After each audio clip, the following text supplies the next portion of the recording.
సజీవ వాహిని ఇది సత్య ప్రకాశిని. దేవుని పరిశుద్ధ నామానికి మహిమ కలుగునుగాక. హల్లెలూయా. సజీవ వాహిని వీక్షకులందరికీ మన ప్రభుని రక్షకుడైన యేసుక్రీస్తు నామములో శుభములు తెలియజేస్తున్నాను. ప్రత్యేకంగా మరి కార్యక్రమాన్ని వీక్షించేటువంటి నా ప్రియ సహోదరి సహోదరులారా, మీ అందరికీ నూతన సంవత్సర శుభాకాంక్షలు. ప్రత్యేకమైనటువంటి ఒక సంవత్సరముగా, ప్రత్యేకించబడినటువంటి దినముగా, దేవుడు మన కొరకు ఏర్పాటు చేసిన దినముగా ఈ యొక్క నూతన సంవత్సరాన్ని ప్రారంభించుకుందాం. దేవుని వాక్యంలో లోతైన విషయాలు మర్మాల్ని మనము తెలియజేసుకుందాం. ఈ యొక్క వాక్య భాగాన్ని చదువుతాం చేసి జాగ్రత్తగా గమనించండి. మరి తీతుకు రాసినటువంటి పత్రిక 2వ అధ్యాయము 11వ వచనంలో చక్కని మాటలు రాయబడి ఉన్నాయి. ఎలయనగా సమస్త మనుష్యులకు రక్షణకరమైన దేవుని కృప ప్రత్యక్షమై మనము భక్తిహీనతను, ఇహలోక సంబంధమైన దురాశలను విసర్జించి శుభప్రదమైన నిరీక్షణ నిమిత్తం అనగా మహాదేవుడును మన రక్షకుడైన యేసుక్రీస్తు మహిమ యొక్క ప్రత్యక్షత కొరకు ఎదురు చూచుచు ఈ లోకములో స్వస్థబుద్ధితోనూ నీతితోనూ భక్తితోనూ బ్రతుకుచుండవలనని మనకు బోధించుచున్నది. ఆయన సమస్తమైన దుర్నీతి నుండి మనలను విమోచించి సత్క్రియలందు ఆసక్తి గల ప్రజలను తన కోసరము పవిత్రపరచుకొని తన సొత్తుగా చేసుకున్నటకు తన్ను తానే మన కొరకు అర్పించుకొనెను. ఈ యొక్క మాటను మనం ధ్యానం చేసుకుందాం. తీతుకు రాసినటువంటి 2వ పత్రిక 11వ అధ్యాయం. చిన్న ప్రార్థన చేసుకుని ముందుకు వెళ్దాం. మహోన్నతుడా, పరిశుద్ధుడా, నీకే వెలసో చెల్లిస్తున్నాం నాయన. ప్రభా, శాశ్వతమైనటువంటి కృపతో మమ్మల్ని ప్రేమిస్తూ, మమ్మల్ని ఆదరిస్తూ, రక్షించుకుంటూ భద్రపరుస్తున్న దేవుడో ప్రభా, నీకే వెలాసోతులు చెల్లిస్తున్నాం నాయన. ఇదిగో ప్రభా, నేను ఈ వాక్యంలో లోతైన విషయాలు మర్మాలు ధ్యానించడానికి నీ సహాయం దయచేయమని, ఈ నూతన సంవత్సర శుభాకాంక్షలతో ప్రభా నాయన, మరి నీ సన్నిధిలో సమాధానము సంతోషములతో ప్రతి ఒక్కరం ప్రభా నాయన మేమందరము మరి గణనీయంగా నాయన నీ వాక్యంలో లోతైన మర్మాలు తెలుసుకోవడానికి ప్రభా, ఈ యొక్క వాక్యంలో లోతైనటువంటి విషయాలు ధ్యానించుకొని ఆనందించేలాగా నీ సహాయం దయచేయమని ప్రభా, నిలబడిన దాసుని మరొకసారి జ్ఞాపకం చేసుకుని సిలువ చాటును మరుగుపరుచుకున్నామని యేసుక్రీస్తు అతి పరిశుద్ధ నామమున ప్రార్థించి వేడుకుంటున్నాము తండ్రి, ఆమేన్. దేవుని పరిశుద్ధ నామానికి మహిమ కలుగునుగాక. ప్రియ దేవుని బిడ్డలారా, 2వ అధ్యాయము 11వ వచనము తీతుకు రాసినటువంటి పత్రికలో దేవుని యొక్క కృపను గురించి మాట్లాడుతూ ఈరోజు మరి ఈ సజీవాహిని కార్యక్రమాన్ని వీక్షించేటువంటి ప్రతి ఒక్కరికి కూడా ఈ యొక్క వాగ్దానము దేవుడు మనకు బయలుపరుస్తున్నాడు. ఈ వాగ్దానం ఏంటంటే శాశ్వతమైన కృప, నిత్యం ఉండేటువంటి కృప, ఎల్లప్పుడూ మనతో ఉండేటువంటి కృప. దేవుని కృపను గురించి మాట్లాడుతున్నాడు. ఇక్కడ ఏమంటున్నాడంటే, ఏలైనగా సమస్త మనుష్యుల కంట రక్షణకరమైన దేవుని కృప ప్రత్యక్షమైంది అంట.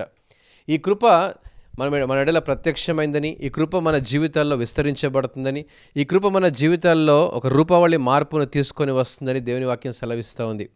ఈ కృప ద్వారా మనిషి యొక్క జీవన మనుగడలు, ఈ కృప ద్వారా జీవన శైలి, ఈ కృప ద్వారా మన జీవితంలో మన గమ్యము, మన గమనాన్ని సూచించేదిగా, దేవుని యొక్క ప్రణాళికలు, ఉద్దేశాలు తెలిపేదిగా ఈ కృప మనకు నేర్పిస్తుంది. ప్రియ దేవుని బిడ్డలారా, ఈ కృప ద్వారా మనం పొందుకునేటువంటి 3 ప్రాముఖ్యమైన విషయాలు నేను జ్ఞాపకం చేయాలని ఆశపడుతున్నాను. ఈ 3 లాభాలు మనము, అంటే కృపల వల్ల పొందుకునేటువంటి ద బెనిఫిట్స్ ఆఫ్ గ్రేస్, మనం జ్ఞాపకం చేసుకుందాం. ఈ 3 ప్రాముఖ్యమైన విషయాలు నేను మీకు జ్ఞాపకం చేయాలని ఆశపడుతున్నాను. 2023వ సంవత్సరంలో అనేక సార్లు మన జీవితంలో ఎన్నో పొరపాట్లు, ఎన్నో ఇబ్బందులు, ఎన్నో కష్ట నష్టములు గుండా మనం ప్రయాణించి ఉండవచ్చు. కానీ 2024 దేవుడు మనకు ఒక వరముగా, ఒక బహుమానంగా ఇచ్చాడనే సంగతిని మొదటి మాట జ్ఞాపకం చేస్తాను. చూడండి, ఎఫెసీయులకు రాసిన పత్రిక 2వ అధ్యాయము 8వ వచనము. మీరు విశ్వాసము ద్వారా కృపచేతనే రక్షింపబడి ఉన్నారు, ఇది మీ వలన కలిగినది కాదు, దేవుని వరమే అంటున్నాడు. అది క్రియల వలన కలిగినది కాదు గనుక ఎవడునూ అతిశయపడ వీలు లేదు. ప్రియ దేవుని బిడ్డలారా, ఈ మాటలు ఎంత అద్భుతమైనటువంటి లేఖన భాగాలు మన జ్ఞాపకం చేస్తూ ఉన్నాయి. ఈరోజు మన విశ్వాస జీవితంలో మనం అనుకుంటాం ఏంటంటే, నా యొక్క మంచితనాన్ని బట్టి, నా నీతిని బట్టి, నా యొక్క పుణ్యకార్యాలను బట్టి నేను దేవునిలో చాలా లోతుగా ఉన్నాను, ప్రార్థన చేస్తున్నాను కాబట్టి దేవుని యొక్క కృప, కనికరం మన మీద ఉంది అనుకుంటాం. కాదు దేవుని బిడ్డలారా, ఇది దేవుని వరము అని అంటాడు. It's a freely given and abundance grace upon us. ప్రియ దేవుని బిడ్డలారా, మన విశ్వాస జీవితంలో మన యొక్క నైతికతను బట్టి, మన విలువలను బట్టి, మన యొక్క జీవన విధానాన్ని బట్టి కాదు, కానీ దేవుని యొక్క కృప ద్వారా మనం రక్షించబడ్డాము అనే సంగతిని మొదటిగా విషయాన్ని జ్ఞాపకం చేస్తున్నాం. విశ్వాసము ద్వారా కృపచేతనే రక్షింపబడి ఉన్నాం. అది ఎంత గొప్ప బహుమానం దేవుడు మనకి ఇచ్చాడు. 2వ విషయాన్ని మీకు జ్ఞాపకం చేయాలని ఆశపడుతున్నాను. రోమీయులకు రాసిన పత్రిక 6వ అధ్యాయము 14వ వచనం. మీరు కృపకే గాని ధర్మశాస్త్రమునకు లోనైన వారు కారు గనుక పాపము మీ మీద ప్రభుత్వము చేయదు. ఎంత అద్భుతమైన మాట అండి. ఈరోజు ఈరోజు ఎక్కడైనా మనం చూసినట్లయితే ఎక్కడైనా ఒక తప్పిదం చేసినటువంటి వారిని పోలీసు వాళ్ళు పట్టుకొని ఒక జైల్లో వేసి శిక్ష ఖరారు చేస్తారు జడ్జి గారు.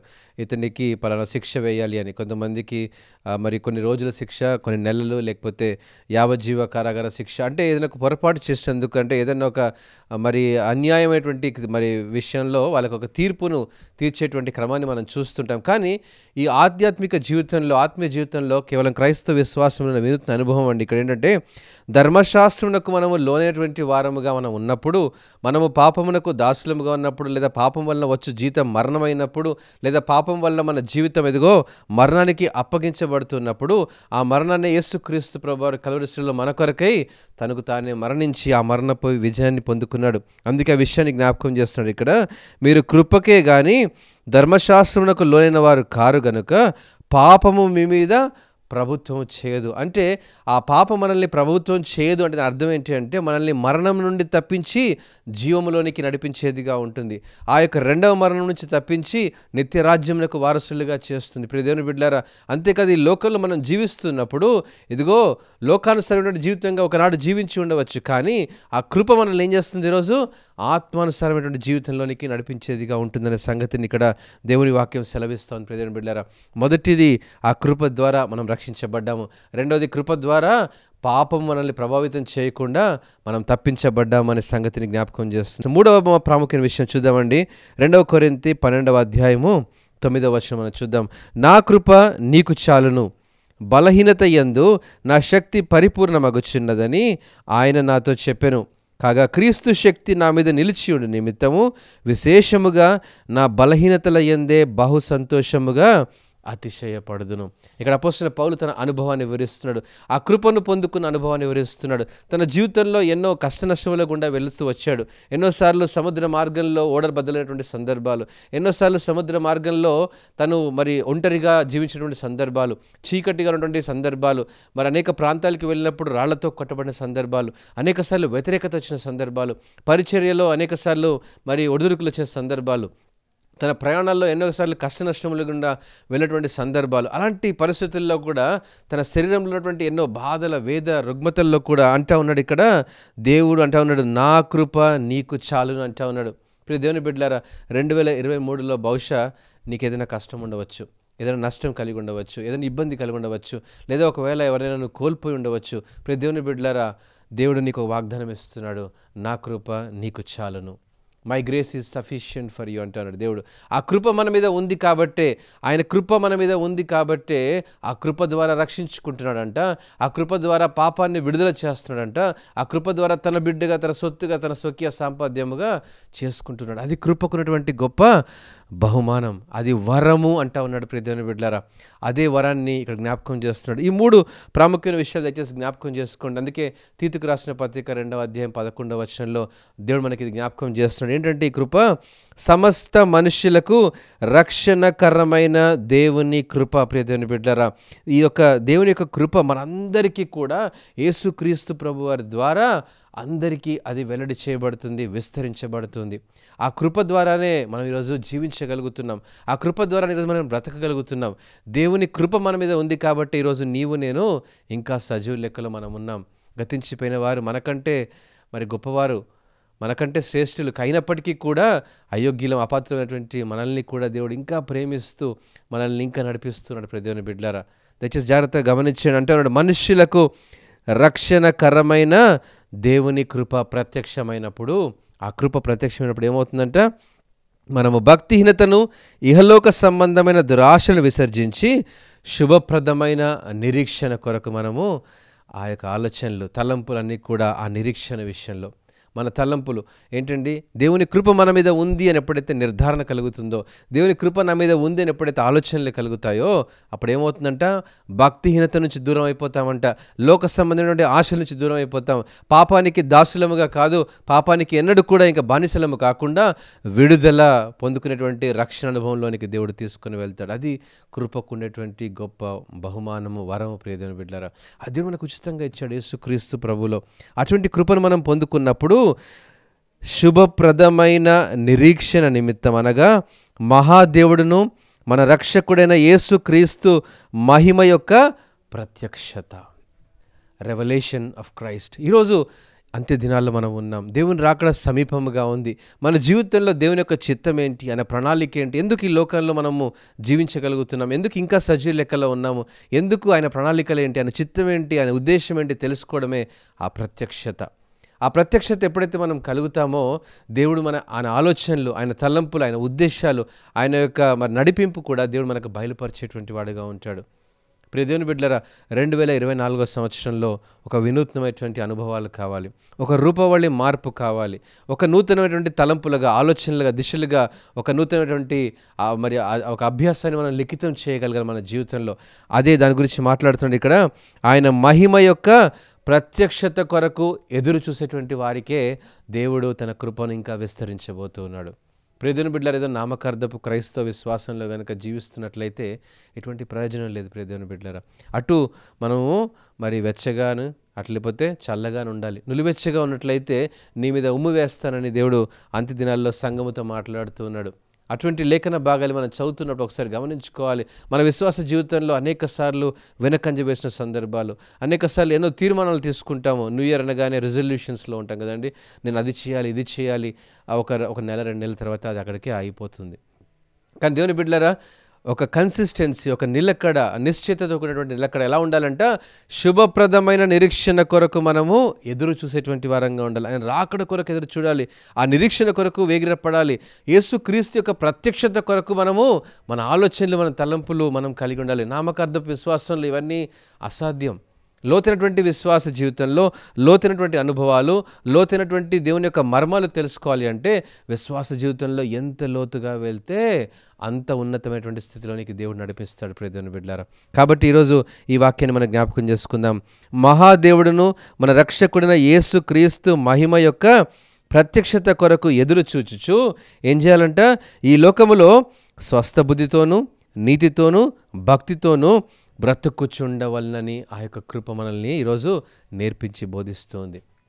ఈరోజు దేవుని కృప నీ మీద ఉన్నట్లయితే, ఈరోజు దేవుని కృప నీ మీద ఉంది అని కనుక నీకు ఆలోచన ఉన్నట్లయితే, 2024లో నేను ఇంకా సజీవ లెక్కలో ఉన్నాను అంటే దేవుడు ఏదో నాడిలో ఒక ఉద్దేశం కలిగి ఉన్నాడు. బహుశా ఆయన పరిచర్య నిమిత్తం నీకు పిలుపు ఉందేమో, బహుశా ఆయన కొరకు నువ్వు పని చేయాలని దేవుడు ఆశపడుతున్నాడేమో, అనేకులకు సువార్త ప్రకటించడానికి దేవుడు నిన్ను ఎన్నుకున్నాడేమో, ఆ కుటుంబంలో అనేకులను రక్షించుకోవడానికి దేవుడు ఇంకా నేను సజీవ లెక్కలో ఉంచాడేమో, అనేకుల కొరకు ప్రార్థన చేయడానికి దేవుడు నిన్ను ఏర్పరచుకున్నాడేమో, బహుశా ఇంకా ఇంకా ఇంకా రక్షించబడిన స్నేహితుల కొరకు నీవు ప్రయాసపడాలేమో. 2024లో దేవుడు నీకు ఒక పనిని అప్పచెప్తున్నాడు.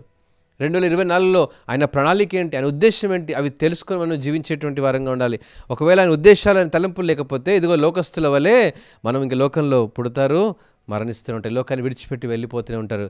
ఎటువంటి ప్రయోజనం లేదు వారి వల్ల. దేవునికి కావాల్సినటువంటి వారు ఎవరండి అంటే ఆయన చిత్తాన్ని తెలుసుకోవాలి, ఆయన తలంపులు తెలుసుకోవాలి, ఆయన ప్రణాళిక తెలుసుకోవాలి. ఆయన ఉద్దేశాల వెంబడి మన జీవితాలు గనక పెనవేసుకుని గనక జీవించగలిగితే మన విశ్వాస జీవితంలో రూపవళి మార్పును మనం చూడగలం. ఉన్నతమైనటువంటి వాటి కొరకై మనము వేగిరపడేటువంటి వారంగా ఉండాలి. ఉన్నతమైనటువంటి వాటి కొరకై మనము ప్రయాసపడేటువంటి వారంగా ఉండాలి.